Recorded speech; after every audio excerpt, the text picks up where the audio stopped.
ভোজ্য তেল হিসেবে কাটতির কারণে বিভিন্ন জেলায় বেড়েছে সরিষার আবাদ। তবে কোথাও কোথাও শৈত্যপ্রবাহের কারণে ফলন নিয়ে শঙ্কায় কৃষকেরা। জেলা রিপোর্টারদের পাঠানো তথ্য ও ছবিতে ডেস্ক রিপোর্ট। এই দৃশ্য শেরপুর সদর উপজেলার কামারেরচর ইউনিয়নের। জেলার ৫ উপজেলায় ফসলি ক্ষেত জুড়ে সোনালী হলদে রঙের সমাহার। তবে সরিষার আবাদে সবচেয়ে বেশি এগিয়ে নকলা ও শ্রীবর্দী উপজেলা। আমন ধান কাটার পর বাড়তি ফসল হিসেবে সরিষার আবাদ করেন কৃষকরা। এতে শুধু বাড়তি আয় হয় না, বাড়ে জমির উর্বরতাও। অন্যান্য ফসলের চেয়ে সার ও কীটনাশক কম লাগায় সরিষা আবাদ বেশি লাভজনক বলছেন কৃষকরা।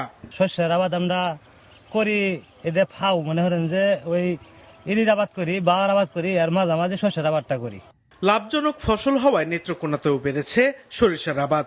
জেলা কৃষি বিভাগের তথ্য মতে এবছর জেলায় ১২,০০০ হেক্টর জমিতে সরিষা চাষের কথা থাকলেও আবাদ হয়েছে ১৪,০৩২ হেক্টর জমিতে।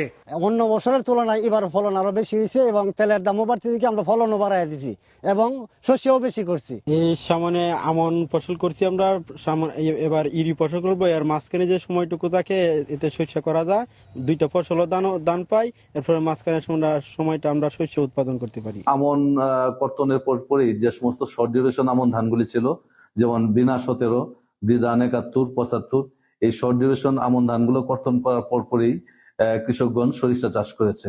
ব্রাহ্মণবাড়িয়া ও জামালপুর দুই জেলাতেই গত বছরের চেয়ে এবার বেড়েছে সরিষার আবাদ। চলমান শৈত্যপ্রবাহ থেকে জমি রক্ষায় মাঠ পর্যায়ে মনিটরিং বাড়িয়েছে জেলা কৃষি বিভাগ, দিচ্ছে নানা পরামর্শ। ঠান্ডাটা তো অতিরিক্ত, শীতে শস্যের শরীরই লাল হয়ে যাবে। এখন শস্যের ফুল আসছে, আসলে কিছুদিন ধরে নিম্নচাপ উঠছে, তো ৪-৫ দিন ধরে এই জন্য একটু রোদ কম পাইতেছে, এই জন্য একটু শস্যের ফলন খারাপ হইতে পারে। আমাদের মাঠ পর্যায়ে উপসারী কৃষি অফিসারবৃন্দ সহ সকলকে মাঠ পর্যায়ে নিয়মিত মনিটরিং করতে বলা হয়েছে এবং কৃষকদেরকে এই পরামর্শ দিতে বলা হয়েছে যাতে তারা নিয়মিত নিজেদের জমিগুলো পরিদর্শন করে। সয়াবিনের বিকল্প হিসেবে নড়াইল ও দিনাজপুরের হিলিতেও চলতি মৌসুমে গত বছরের চেয়ে কয়েক গুণ বেড়েছে সরিষার আবাদ। এবছর বিভিন্ন এলাকায় প্রতিমণ সরিষা বিক্রি হচ্ছে ৩ থেকে ৪ হাজার টাকায়। সাদেকুর রহমান সিদ্দিকী, মাছরাঙা, নিউজ ডেস্ক।